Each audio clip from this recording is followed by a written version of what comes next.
Et bienvenue dans la chaîne de Mathématiques Sciences. Aujourd'hui, je prends et expliquer une nouvelle vidéo, qui est une vidéo donc en physique chimie sur le thème numéro 3, qui est tout simplement les énergies et ses conversions.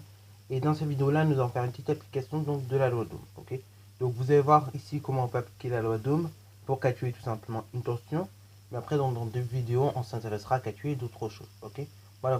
Alors, au niveau des vidéos, d'ailleurs, je vais faire de mon mieux, c'est-à-dire si j'arrive à vous rentrer des vidéos maintenant dans la semaine, je vais essayer de les rentrer dans la semaine comme j'ai pu le faire, mais je vous garantis pas que ce sera toutes les semaines comme ça.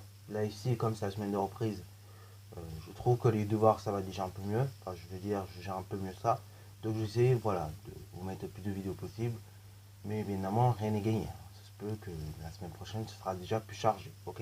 Donc j'essaie de faire de mon mieux.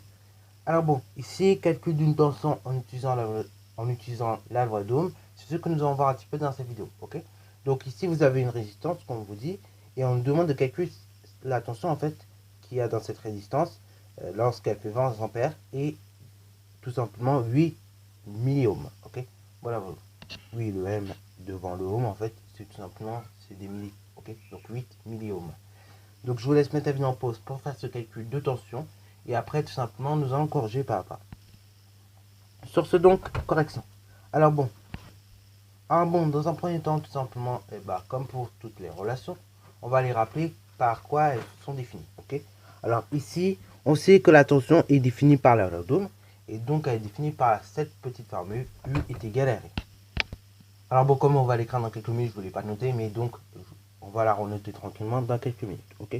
Donc ici, on peut dire tout simplement que la loi d'Ohm, ok, la loi d'Ohm est tout simplement définie par la relation suivante. Donc la loi d'Ohm est définie par la relation suivante, c'est-à-dire donc U est égal à R. Ok. Alors ici vous avez U qui est la tension, R qui est la résistance aux bornes tout simplement de la résistance, et I tout simplement qui est l'intensité qui traverse en fait cette résistance. Ok. Donc U est égal à R. Ça c'est la formule de la loi d'Ohm.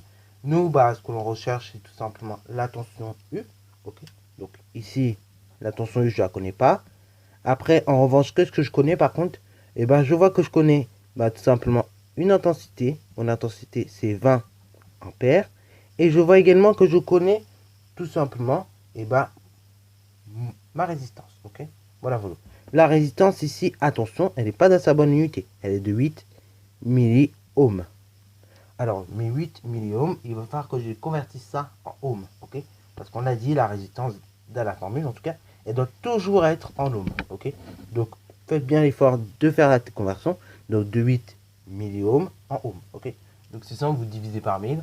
Donc, si vous êtes des flemmards comme moi, c'est simple, vous écrivez tout simplement que 8 milliohms, c'est tout simplement 8 multiplié par 10 exposant. Donc, autrement dit, c'est 8 multiplié par 10 exposant moins 3 ohms, ok? Voilà. Alors on a bien recueilli nos données, on a bien défini la loi d'Ohm telle qu'elle est définie. Donc maintenant il suffit juste d'effectuer la petite application, ok? Donc cela signifie que l'on a U qui est égal à tout simplement la résistance. La résistance donc c'est tout simplement 8 multiplié par 10 exposant moins 3 multiplié par ta résistance, enfin multiplié par ton intensité ce coup-ci, donc est de 20, ok? C'est-à-dire donc que ta tension est de tout simplement. C'est-à-dire donc que ta tension est de 0,16. 0,16 quoi? Là, on a dit, la tension, elle est toujours en volts. Ok? Dans le cas de la loi d'Ohm. Donc, c'est de 0,16 volts. Et si vous voulez bien faire les choses, vous pouvez même convertir ça, par exemple, en millivolts. Vous allez tout simplement obtenir 160 millivolts. Ok? Voilà. Donc ça, c'est la tension aux bornes de cette résistance. Donc, on peut dire que la tension aux bornes de cette résistance, ou de cette résistance, c'est la même, est 260 millivolts. Voilà, donc la tension de cette résistance est 260 millivolts. Ok. Donc vous avez bien vu, à chaque fois, on fait toujours la même logique quand on fait une petite application. Donc là, je l'ai fait un petit peu après, mais vous pouvez d'abord, dans un premier temps, lister les données. Dans un second temps, vous écrivez la relation, ok, la relation que vous avez utilisée, et ensuite vous faites la petite application comme là, ok. Et ensuite, pour conclure, bien évidemment, toujours la petite phrase qui fait plaisir, ok. Voilà. Sur ce, donc, la vidéo est terminée. J'espère qu'elle vous aura plu. N'hésitez pas à la liker, commenter et bonne année à toi en mathématiques et en sciences.